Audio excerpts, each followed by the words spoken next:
Hey, how's it going everyone? Today I'll be showing you some brand new glitches, such as how to do the T-pose glider glitch after patch, as well as I'm going to be showing you some other things like how to grab the chest at the end of the dungeon without defeating the boss. Not only that, but I will be showing you some more new glitches in today's video. If this is your second time stopping by the channel, or possibly the third or fourth or fifth, and you're not subscribed yet, do that now and turn those notifications on. With all that being said, we have to talk about these glitches, so let's go ahead and dive right into it. Let's start off by talking about how to acquire the chest at the end of the dungeon by using a glitch and without taking out the boss. What we need to do is locate a dungeon nearby. For example, at this point of interest here, I could find a dungeon right over here towards the right side, and you're going to see that this dungeon is open. Just note that some dungeons might be closed, and if so, just move on and try to find another one. Now, once you're here, what I recommend is that you wait till it's nighttime and then enter inside. The reason for this is because the pals will be asleep. This is going to make things a lot easier, especially if you're a lower level and you're in a difficult zone like I am. Now note that you can do this at a higher level. It absolutely does not matter. I'm just stating that if you're a lower level, this is going to be a lot easier at night. But what we need to do is proceed forward until we reach the end here, where the boss is. Alrighty, if you arrive here while it's dark outside and then you go inside, you should see that the boss is asleep. For example, right here, this boss is not asleep, and the reason for this is because when I enter inside the dungeon, it was nighttime, but then it went to morning as I went along. So make sure that you try to do this as soon as possible, especially if you're a low level. Next, we need to hug the wall here on the left side until we reach the barrier. We then want to pull out our mount and throw it down. Continuously throw down your pal until you're able to throw the pal behind the barrier, and then you should have the option to ride. For example, right here, I'm going to ride and I'll go towards the end and you can see the two chests. Open it up and you will receive some good items.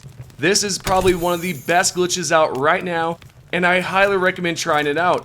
There's also another example right here of me showing you how to do this once more so that you know it is legit. This is on a different dungeon right here, so what I'm going to do is go towards the end here, throw down the pal, and then while I'm doing that, you should see that the pal goes behind the wall and you should be able to ride it. The interesting thing about this glitch is that you can actually use any mount, but what I recommend is something small and, something powerful as well so that you can go through this dungeon, reach the end, and be okay. The founder of this glitch is Game Trick Hunter, and I appreciate you actually showing this to everybody on YouTube. So let's go ahead and move along and talk about the next glitch. Alright, coming up at number 2, what we need to do here is acquire a pal named Lifmunk, and you will also need to acquire the special ability, which is Lifmunk Recoil. If we take a look at the description, it says when activated, it leaps onto the player's head and uses a submachine gun to follow up players' attacks. The only way to acquire this ability is to craft the item over at the pal workbench. Now that we have Lifmunk and we have the ability to throw them on our head, what we're going to do here is grab a gun, such as the single shot rifle.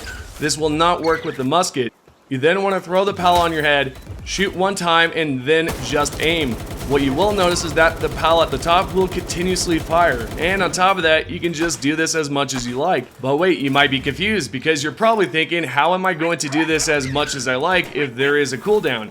What you can do is actually drop the monk. So go into your party tab and drop the monk, then exit out of the party screen, locate the sphere on the ground, then throw down your pal, and you should see that you can use the skill once more. This glitch right here is great if you ran out of ammo or you just need to continuously shoot without reloading. If you do this with a pistol or a gun without ammo, what you need to do is just hold down the fire button and you'll still be able to use your pal's ability regardless if you do not have any ammo. And shout out to Myman over on the Discord. I appreciate you sending this glitch over to us, and let's go ahead and move on. Alright, transitioning on to the next glitch right here. What we're going to talk about is a great way to do the T-pose glider glitch after patch. What you can tell right here is that when I try to swap my glider for the shield, it does not work anymore, as you all know from the previous video when I informed you about it being patched. Not only that, but they also patched the infinite sphere glitch as well, so if you try to do that now, it does not work. Nonetheless, let's talk about how you can do this new T-pose glitch. What we need to do is acquire a pal that can be used as a glider, then you'll need to craft the item so that you can then grip onto the pal. For example, right here, I'm going to be using this pal right here. If you would like to use a different pal, you absolutely can. Just choose one that can be used as a glider. The next step, you want to remove your glider, so go into your inventory and just remove the glider that's equipped. We then want to injure our pal, the one that we are using as a glider. So just to clarify, when I'm talking about removing the glider, I'm talking about the one that is equipped to your inventory, not the pal. We then want to injure the pal like so you can take him pretty much anywhere and let him, get attacked. Do not help him, because what we're trying to do here is injure our pal so that it cannot be summoned again. For example, if you take a look at the bottom left, you can see the pal and you can see that the background is completely red. This is a good sign. What we need to do is head towards the fast travel, and we need to fast travel back to our base. And you also want to make sure that it is nighttime, because this is a big step right here. What we're going to do is then go inside and we're going to rest. That's it. And as you can tell, I do not have my glider equipped. Now what I'll do is rest, so this way I'll be able to wake up in the morning. Then when I try to use my glider, the T-pose glitch is going to be activated. The only thing that you need to do is just fly around with your glider, or your invisible glider, I should say. And the best part about this glitch is that you can throw pal balls, you can shoot while gliding, and you can even glide further, because for whatever reason, when you're in this T-pose glider mode, it actually glides you a bit further than normal. If you need any help with this glitch, go ahead, join the Discord, comment down below, or even shoot me a message on Twitter and follow as well. But let's go ahead and talk about this right here. This next glitch is going to be the duplication egg glitch that you all are already aware of. The only difference this time, I'm going to show you something a bit different. We need to hold the egg in our hand, and the only way to do this is if we hold down the left mouse button, then tap the tab key. When the timer goes down and it says it's complete, open up your inventory and throw that egg inside your bag. For example, right here. Then you can go up to the incubator egg and actually hatch your egg. Then you're going to see that you still have the egg inside your inventory. This way you no longer need to drag that item into your chest, you can just drag it into your bag.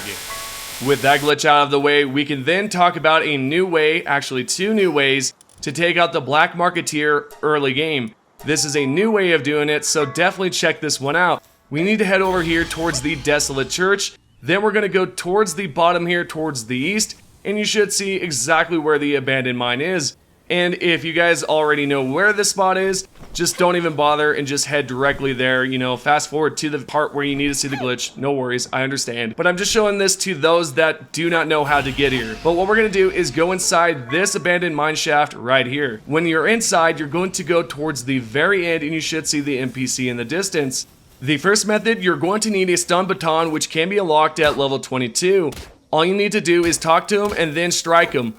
Once he's stunned like so, all you need to do is back up, wait just a bit here, and then try to attack him again. If you do it correctly, what you should see is that the Marketeer will not attack back, but you can attack him at any point. Now, the second method is a bit different here. What we're going to do is, if you're trying to do this early game, what you will need is a basic weapon that you can craft at the beginning of the game. This can be an axe, this can be one of those like clubs, it does not matter. We also want to make sure that we have enough wood, which is about 12 I believe, and you will need to make sure that you can craft down a campfire. If you need to, you can go outside of the cave or the mine entrance, and you can then strike away at some trees and then go back inside. Then once you have 2 available, you can then place it down like so, and you're going to then exit out of the game and then join back. What should happen is that the Black Marketeer is then going to spawn on top of the fire, which will allow you to take him out without doing anything. You can then head off, do whatever you want, come back, and you should see the gold.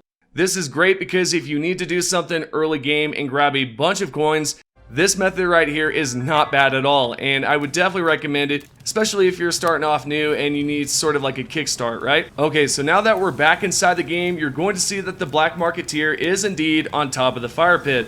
This right here, I would like to give credit to Noobmaster3763 for letting me know exactly about this glitch, so thank you so much, man, and shout out to you. Next, we're going to talk about how to acquire a crap ton of money. You'll need to do the duplication glitch by crossing the blue line and trying to place down your item as you do go to the outside of your camp. If done successfully, you will see that the item has duplicated and has been placed down for free. Next, we want to scrap down the item so that it can give us back some ingots. We want to duplicate duplicate this, at least until we're up to 1,000 ingots, we are going to grab the duplicated material, bring it over to a workbench, and produce some nails. Now at this point, when you do pick up the nails, you're going to be overweight, so you will need to equip a grappling hook. Then you'll use the grappling hook to fly yourself towards the fast travel. You'll then want to fast travel to the small settlement. Then once you're here, you should see that the merchant is in the back. You will use your grappling hook to pretty much fling you there. And at this point, you can then sell your nails and you should receive a lot of gold back. And this right here is great if you need some cashola. Anyways, that's pretty much it. If you have enjoyed the video, let me know down below. Or if you have any questions, you can comment down as well. If you need any help with the glitch, you can comment or you can head over towards the Discord. The best option there might be to either send me a message on Twitter or over on Discord if you need to get a hold of me. With all that being said, I appreciate all the love and support from all of you, especially the last video. It went bonkers, man. Thank you all so much, and I'll see you all in the next video.